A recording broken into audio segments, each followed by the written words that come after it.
Lagos, Kano, Rivers and the Federal Capital Territory may be facing increased food insecurity. This was revealed in the latest reports on the impact of COVID-19 released by the National Bureau of Statistics. According to the report, food insecurity appears to be prevalent in the 4 locations, but especially in Rivers and FCT, where 79% of households and 72% of households reported having to skip meals since the start of the pandemic. Households in all 4 states are drawing down their savings and borrowing money to cover their living expenses, which may leave them more economically vulnerable and reduce their investments in human capital in the future. Joining us now is social development advocate as well as a lawyer, Jide Ologun. Jide, good morning. Good morning. Nice to see you. Thanks for joining us. Great. Now, when it comes to the issue of food security, we've been talking about this I remember you've been on the show several times over the years. We've been talking about issues of food security and what can be done and what has not been done and all of that. Now the statistics are coming out that these 4 states are going to have acute food insecurity. I wonder what concerns you have with this regard.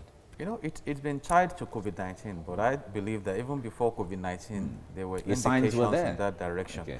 And when you talk about food security, you talk about the quality, the affordability, and the availability.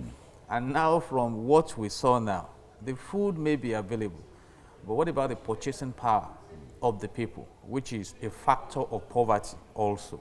I mean, we are benchmarking this against the increase in fuel pump price or PMS, increase in electricity tariff, increase in value-added tax, and all these are bringing a high level of inflation upon these products. And the vulnerable may no longer have access to food. But you see, we can learn.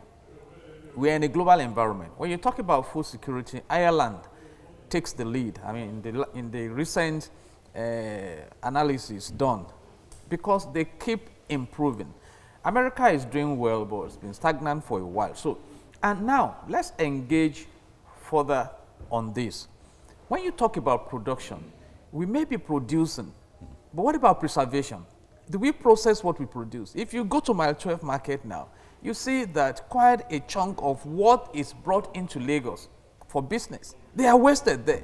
And that has to do with necessity. So we must get serious and take it as a holistic matter. Okay. And again, we have spent so much in the agricultural sector where food will be produced. But do we have the requisite security to sustain that effort? So you see headers killing farmers and different kinds of things. So we must go back to the real essence of government, as in Section 14 subsection 2 of the Nigerian Constitution 1999 as amended, that says that the security and the welfare of the people shall be the primary purpose of government. And when you emphasize security and invest on security and facilitate it, then it should be easy to make the requisite welfare available. And when you combine these two, you have great governance, you know. But here we are now. COVID-19 has come to test us. It's a shock. Nobody, it's an external shock, just like the storm that we hit 2 houses. Yeah. The one built on sand. Just allow me butt in, because you talked about how COVID-19 has come to test us. And we know that earlier in the year, the World Food Programme did warn that, look, a lot of people will be thrown into acute hunger because of COVID-19. And recently, we've also seen a lot of farmland submerged in water as a result of flood in the country. Are you worried that all of the initiative that we've put together as a country to stem the rate at which we import food might go to waste at this time?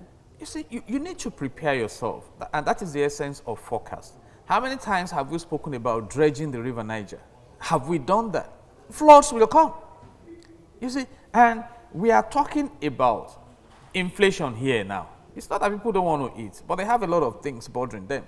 For example, a bag of rice was around 7,000 in 2015.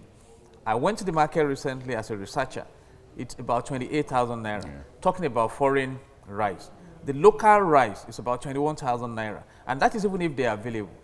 What we have produced, can we cope? We have 200 million Nigerians on record. You know, there are others who have migrated into this country that we have not even documented. So we have issues, and we must rise up to engage the occasion. And there is a byproduct of food insecurity. The rich man may think he has money to afford food. The high and mighty may think they are secured.